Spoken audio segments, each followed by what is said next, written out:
Good morning. This is day 89 of the Ukrainian resistance, and we are ready to start our next briefing. We have here today representatives of the Plich-o-plich Shoulder to Shoulder Charity Foundation. It supports the Ukrainian army, and it's a great pleasure of mine to invite up here Mr. Ostap Ladek, director of the Charity Foundation, Mr. Nazar Shlapak, vice president in charge of foreign relations, and Mr. Bogdan Demkiv, vice president in charge of domestic relations.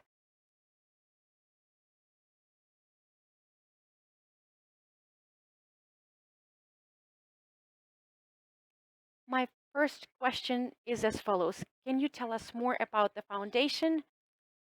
What is it engaged in? Why is it special? What are the outcomes? The title of our foundation is Plich-o-plich, which means shoulder to shoulder. It's quite new. It was founded in November 2021, and since then, we've been engaged in all sorts of charity activities. We have staged multiple campaigns to support children, the elderly, and since the outbreak of the war, we started supporting the Ukrainian army, the armed forces of Ukraine, and IDPs and refugees. We all represent the Shablezub combat school. This was the initiative of our guys. We created this foundation. A lot of our guys are fighting on the front line right now. So we have firsthand understanding of what they need, what they do not need, what we should provide them with, what not.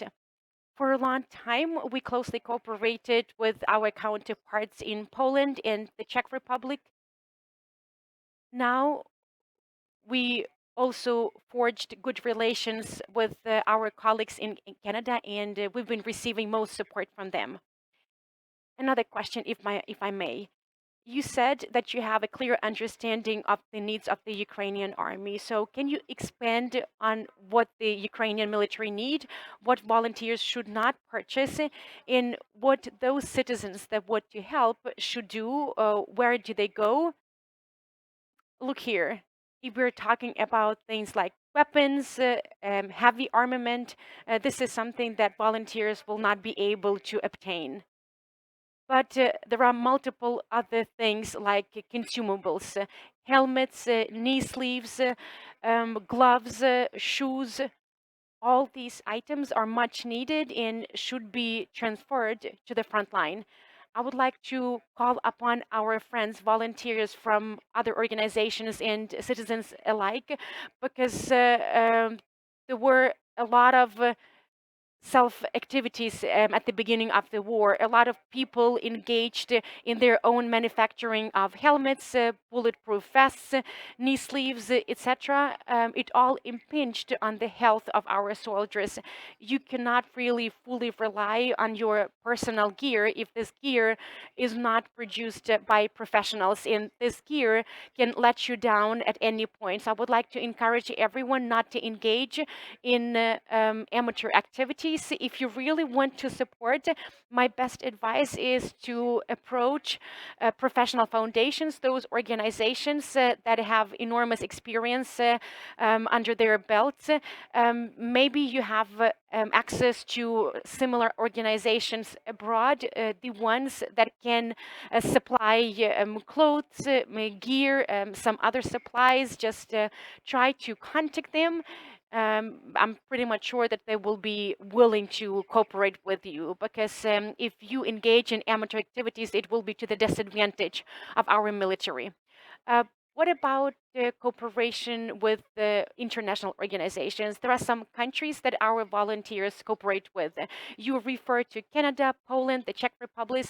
Can you tell us more about the peculiarities of working with different countries? Which countries are best to work with? Maybe there are certain governments that are more willing to work with us.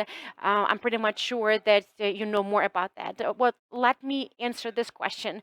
It's not a secret for anyone that Poland was the one that helped us most, especially at the beginning of the war. And the same is true actually now. We also have received a lot of assistance from the Czech Republic, from Austria. now we are receiving most support from Canada. The volumes of support from Poland dropped. We have a lot of Ukrainians in Poland, and during the first days of the war, we received loads of food products and medical supplies from this country, and we did our best to distribute this humanitarian aid. Now we forged good relations with Canada. There's so-called Ukrainian Canadian brigade. Taras Bulba Support Ukraine Foundation.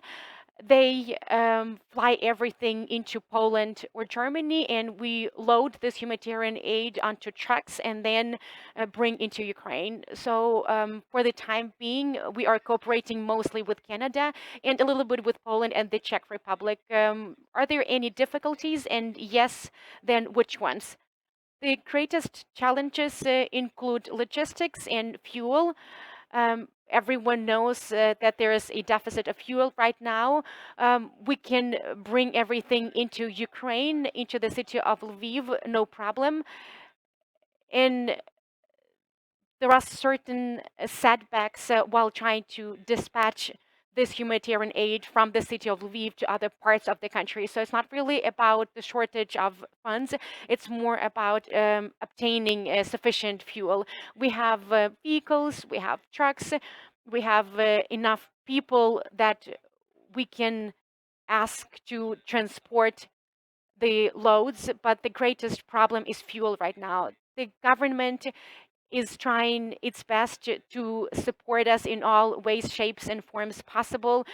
We also receive support from the local military administration, but once again, it's all about logistics and fuel in the first place.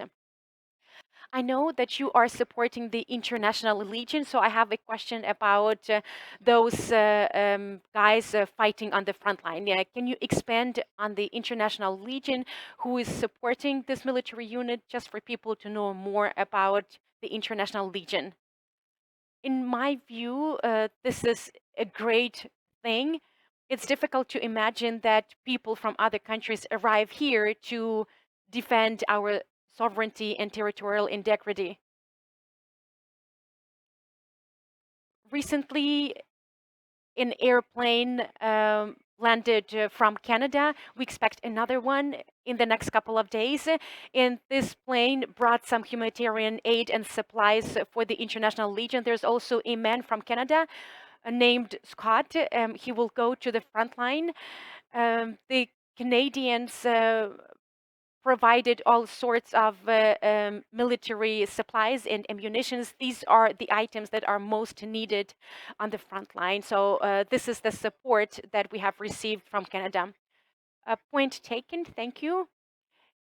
What is your vision for the further development of the volunteer movement, let's say in the next month or two?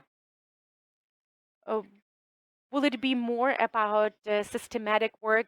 Do you think that the number of volunteers will go up or go down? Will we see voluntary organizations swelling in numbers? I think that volunteer activities will be stepped up. Both domestically and abroad, there will be more and more people and organizations that will be engaged in humanitarian aid and military supplies. I hope that there will be more military supplies and ammunition funneling in. There are no issues with food products and medical supplies for the time being, but like military boots or helmets, plates for bulletproof vests, all these things need to be searched on the market, and there's a dire need for it. Thank you. We had representatives of the Plich-o-plich Shoulder to Shoulder Charity Foundation.